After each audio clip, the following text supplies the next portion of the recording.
from in terms of the grief personally that I feel, certainly, and the anger and the frustration.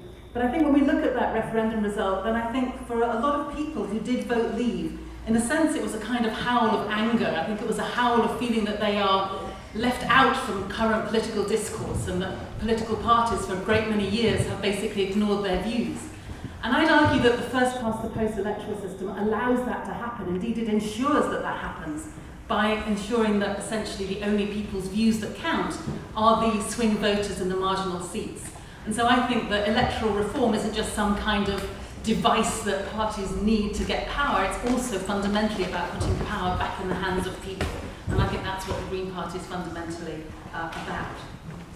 I've been calling, and as has Jonathan very strongly, for some kind of progressive alliance, a one-off alliance to bring in electoral reform and transform British politics for good.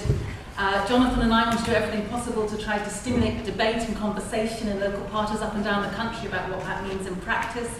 There'll be plenty of time to discuss it in questions, so I won't say more about that aspect at the moment, except to say that it's clear that local parties will be at the heart of it. They would have to have complete control of the process. It would have to be a bottom-up process, not a top-down one.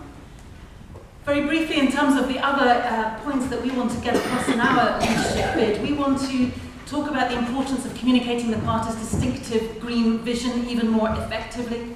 That means that I think we need to be, as well as making sure that people know about all of our social justice and inequality policies, I want to make sure that our environment policies are up there strongly too. I think we've been right in recent years to be stressing that we are not a one-party party, and we've always had policies on everything. But I think there's a danger now that we forget actually our strong environmental roots. And I think that in the context of Brexit, the importance of fighting for the Habitats Directive, the Birds Directive, all of those base environmental policies that we've stood on for so long is going to be more crucial than ever. We want to create a party that better reflects modern Britain. We know that our party, just looking around at us all now, does not reflect modern Britain in the way that it should. So we would want to set up an Equalities Commission to identify the most effective way to include and empower traditionally excluded or disadvantaged groups. We want to improve internal democracy in the party, and we want to use digital democracy to help us to do that, building on examples from Podemos in Spain, the Alternative in Denmark, really experimenting much more with digital democracy for internal democracy and wider afield. We want to help put a green voice in every single community, and that means strengthening regional party infrastructure, ensuring the best possible support at election time and beyond.